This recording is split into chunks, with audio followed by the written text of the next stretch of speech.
Hello everyone, I'm Yufei. In this video, I will discuss the improvements and assessments made to our classification model. Our approach can be divided into three key stages: data pre-processing and feature engineering, model selection and optimization, and model evaluation and performance improvements.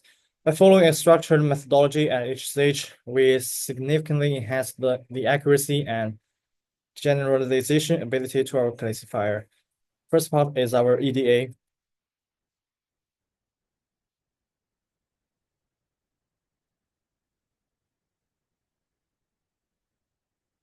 Our dataset contains 12,243 observations and 12 features, including demographic and health-related variables. The target variable's stroke is highly imbalanced, with significantly more cases labeled as 0 than 1. This class imbalance necessitates using oversampling techniques such as modes to improve model performance. Feature distribution analysis revealed red-skewed numerical features, particularly average glucose level and BMI, which contain extreme values. Despite testing log transformation, we found that keeping the original distribution provided better model performance.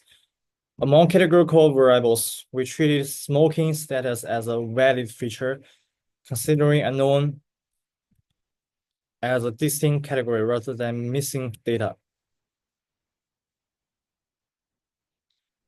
And we examined feature correlations using a heat map. Age shows the highest correlation with stroke, 0.12, 0.26, followed by hypertension, 0.15, and average glucose level, 0.14. BMI had a weak correlation, indicating a limited direct impact on stroke risk. Box plot revealed that individuals with higher glucose levels and older ages had a higher likelihood of stroke. These EDA findings help guide our pre-processing decisions, ensuring a structured approach to handling class imbalance, feature scaling, and categorical encoding, and enhance our model performance.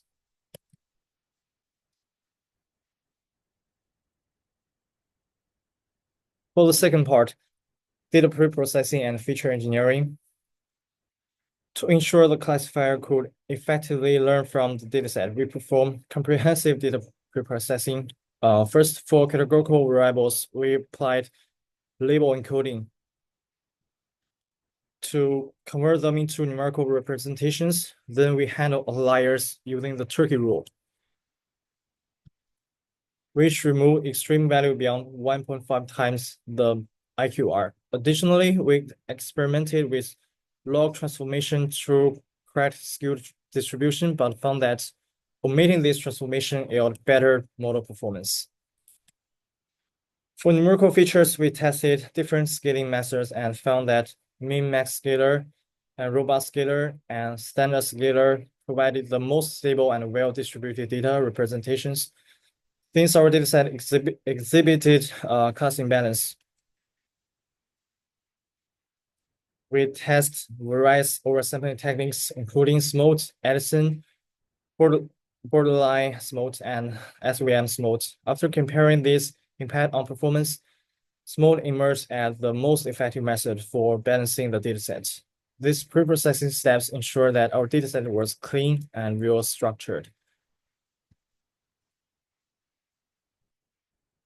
And for model selection and optimization, after preparing our data, we focus on selecting the best model architecture.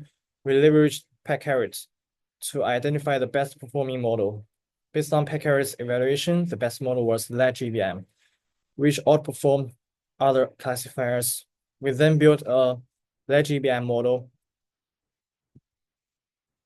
and fine-tuned it by manually adjusting key hyperparameters, setting number of leaves equal to 31 and minimum data in leaf equal to 51 to optimize performance.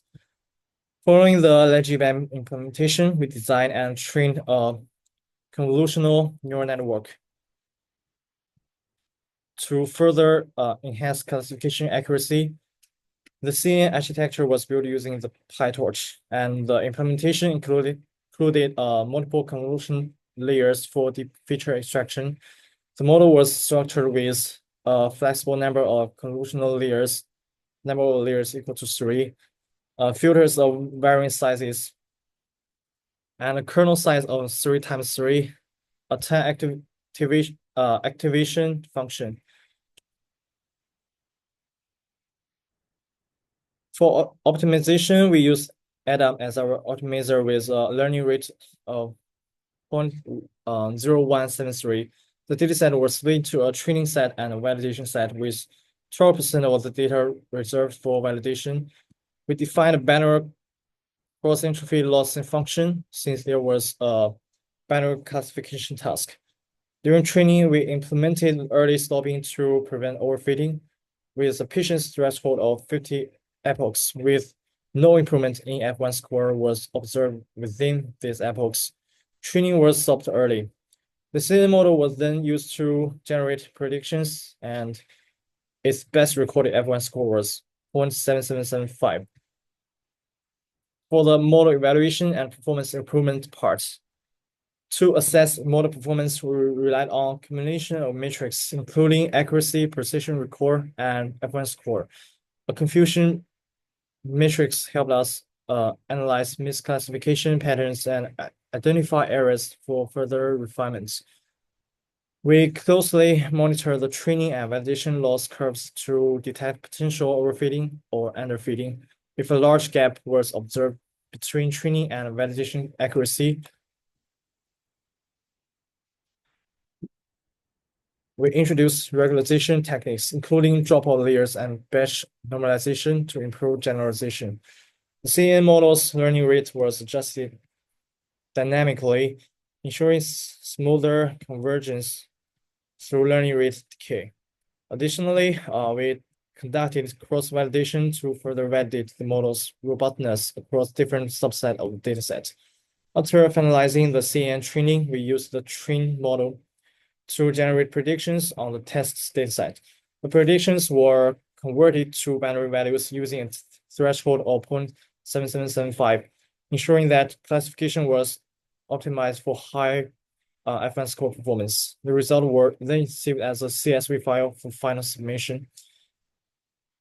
And for the conclusion part, through a combination of advanced pre-processing techniques, Picard-based model section, LGBM tuning, and CNN training, we significantly improved classification performance. The use of smooth for class balancing, hyperparameter tuning for LGBM, and dropout layer in CNN contributed to the model's effectiveness. By leveraging cross-validation, confusion matrix analysis, and learning rate optimization, we ensure that our model was both stable and well generalized. The final best F1 score achieved 0.7775. And thank you for watching.